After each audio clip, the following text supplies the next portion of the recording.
₹50 पुरस्कार है। उन साहब को हमारे कंपनी की तरफ से नमस्कार है। जाओ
क्या बात है, ध्यान देंगे हमको ध्यान है। इसी पर आगा बेटा दशरथ, इसी पर आगा बेटा दशरथ बंदौली निवासी ₹50 पुरस्कार है। उन साहब को हमारे कंपनी को तरफ से नमस्कार है।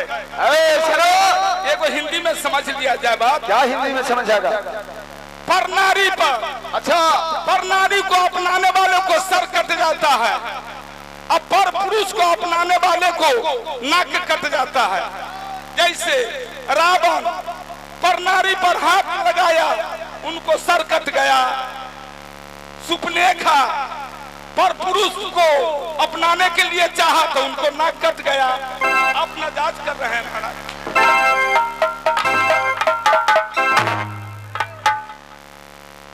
नाना वाली ये साड़ी आज फुलराशिनी मोहरत वाली मोहब्बा में निकल गई। साड़ी तुम पहनेगी, आज उसको राज मोहब्बा से निकाला कर देता हूँ। ना बाजेगी बांसुरी।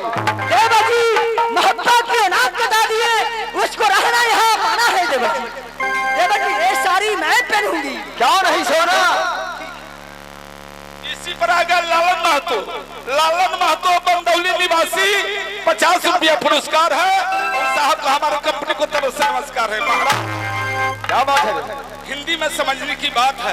समझने की बात है। इस जमाना में किसी को कोई नहीं है। अच्छा, 84 लाख योनि भ्रमण करने के बाद में मनुष्य तन में आए हैं। हाँ, मनुष्य तन में ऊपर वाले को देन है जो जोड़ी बंधन लगा है। अच्छा, अग्नि के साक्षी रख करके जोड़ी बंधन लगा है। और वो जोड़ी बंधन के भी जोड़ी कर रहे हैं। अच्छा, आपको अच्छा ना होगा महाराज।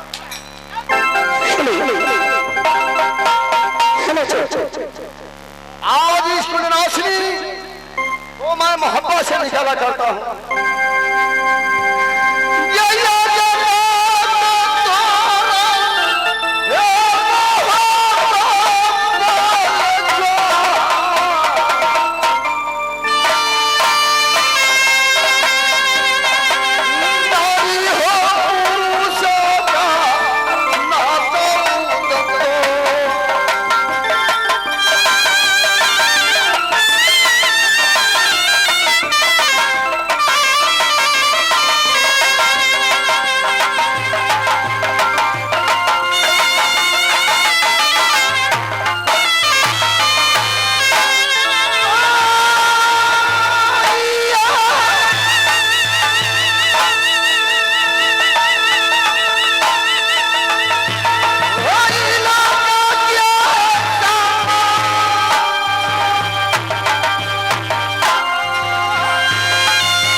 तरफ से नमस्कार है।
हाँ, इसी पर आ गए आनंद महतो और यावा बेटा बंदौली निवासी 150 रुपया पुरस्कार है। हमारी कंपनी को तरफ से नमस्कार है। हेलो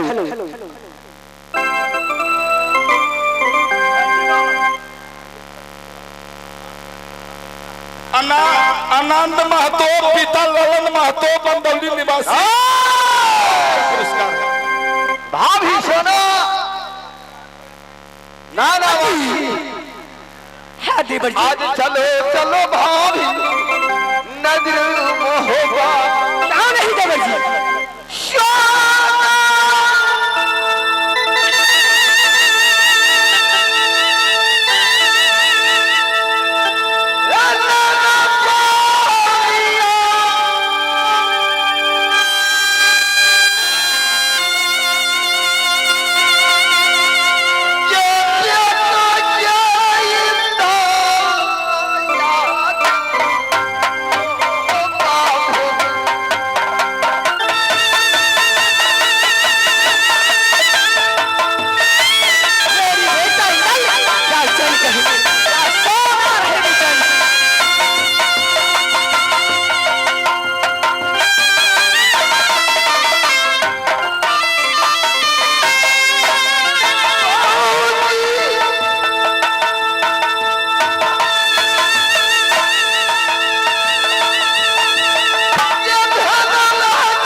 हो जाऊं, कहाँ जाऊं, कौन नगर में जाऊं, कौन हो ना डबिया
जिस समय मोरंग से मुझे लाया तो मैं डोली में चल के आई, रास्ता देखी ही नहीं है, सामने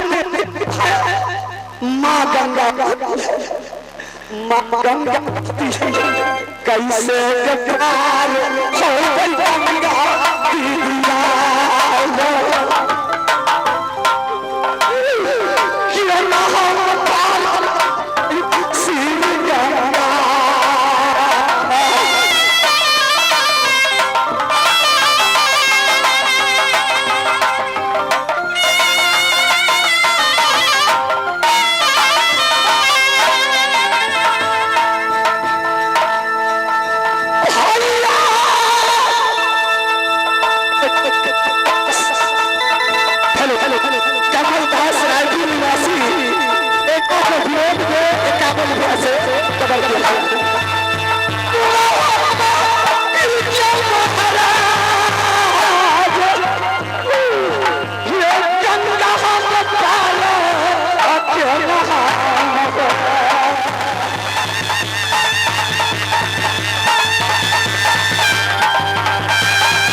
एक गंगाधार पर किसी कोई का नहीं देती, किसी कोई का नहीं करती। यहाँ कोई है, यहाँ कोई है, भैया के वक्त, भैया के वक्त, भैया के वक्त, भैया बोतल सहने जा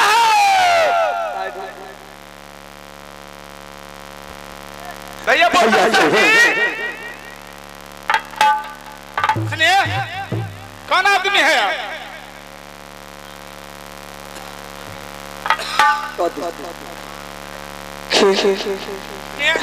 बात क्या है? भैया के वक्त, भैया बोले के ढंगे ना भैया ना तोरा मर्दाबा के हम सार बनोगे ना भैया। भैया गाड़ी बोले छा और घाटो पार उतरे के गाड़ी बोले छा। किसी को तो सार, अरे किसी को सार, हम अपना अति को सार होंगे। आप कहते हैं भैया तो आपके पति को हम सार न हो जाएंगे?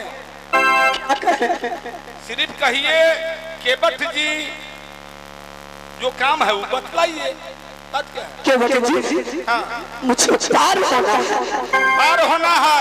कहा नाम है रे भेड़िया रे बा भेड़ी चराबे तो मालिक हमार काम कौन। चलिए नोट लाइए के बेटे जी हाँ बोलिए मुझे पार कर दीजिए न तो तुझ से दुश्मन। अरे दुश्मन आबे अहित आबे उससे माने मतलब ना है। मुझे प्राण नहीं बचने देंगे। कहा नाम है बिन न रखे सीन मला न रखे सला चमानो है हमार दुसाद अपना बापों के न मुसहर जान परवा धन मौगी के मुख्तारी खाजा के बीमारी रेल के सवारी सब अपना मनुष्य काम करता है। हम लोगों के घरे मौगी के मुख्तारी है सामने नोट खोजती है। के बेटे जी हाँ बोलिए हमारी पास जितने जेवर जेवरात सबने बदली छीन लिया, बदन की सारी छीन लिए। अच्छा कहाँ से सुनिए तो कहीं से मांग चांग के लाइए इसके बाद में पार जाइए। अब सेक्रेटरी से पूछ लीजिए। सेक्रेटरी से पूछिए जो घाट मंगनी है कि मोल है। 1.25 लाख में हमारी घाट तो भीख न मांगिएगा तो पार कैसे जाइएगा। और के भी जाइएगा फिर भी हम अपना तो कितने भिखारी के मैदान करते थे। आज मैं भीख मांगने कैसे जाऊं। सुनिए समय पड़ने पर गधा का दादा कहना पड़ता है। घाट अगर हम न लिखाए हुए रहते न नोट लगा हुआ रहता तो पार कर देते।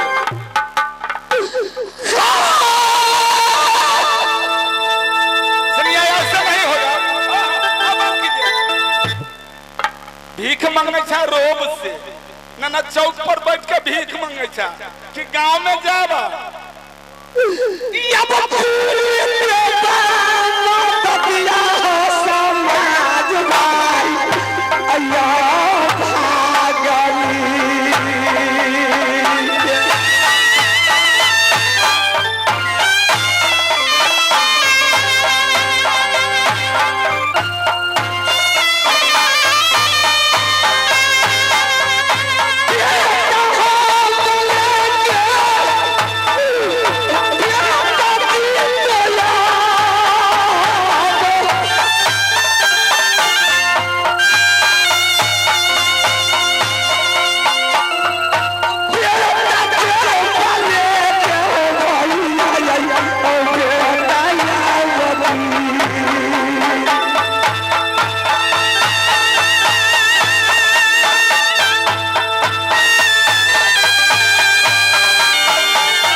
सिंह 10 रुपया, पुपरी दिनेश 10 रुपया। हाँ, इसी पर आ गए छोटन मल्ली घर मुतना, छोटन मल्ली घर मुतना।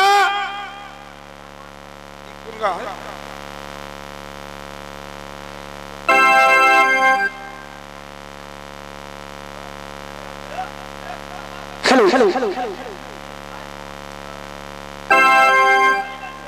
हे भगवान। हाँ, छोटन मल्ली घर मुतना समधिनिया निवासी 10 रुपया पुरस्कार है। वो छोटन जी के हमारे कंपनी को तरफ से नमस्कार है। घर में न मुती है, कितने टाइम लगता है और सोना पर चल गई है। हाँ हुआ। हाँ हो गई।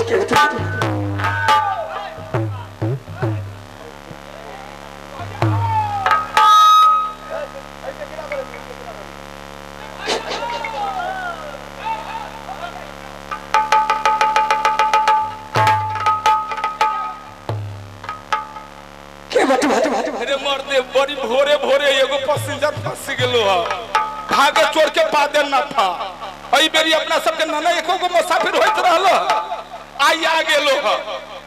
हाँ आहे बढ़िया चिकन माल देते।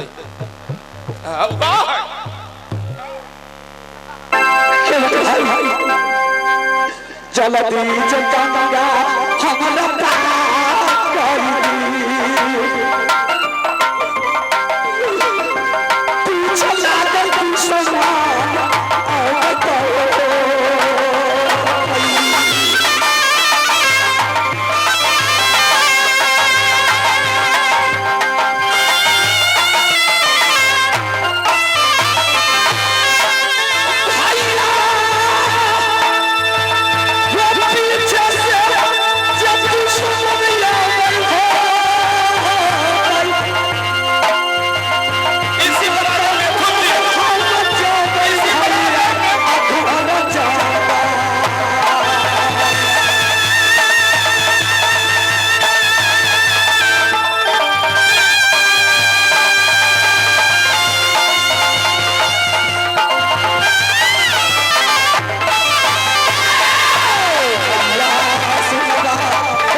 पुरस्कार है। हमारी कंपनी को तरफ से नमस्कार है।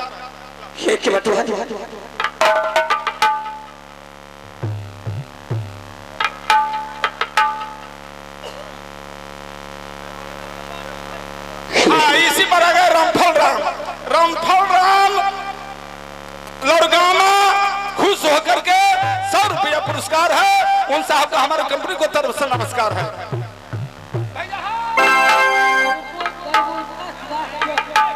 हाँ, दास 11 रुपया से कदर किया है। चलिए के बच्चे लेट कीजिए।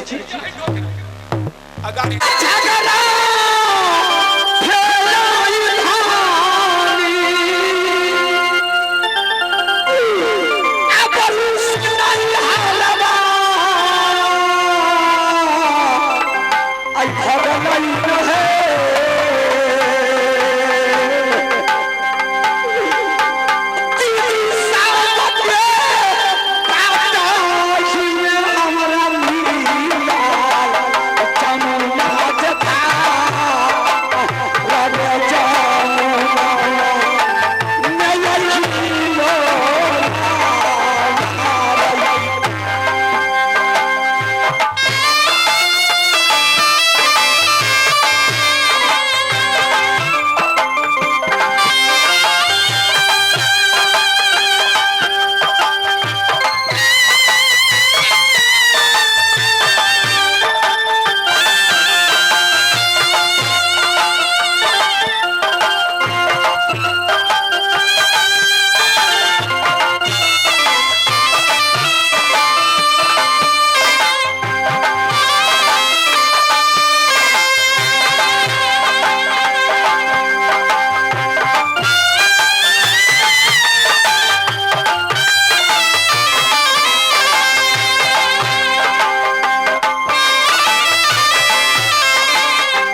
मैया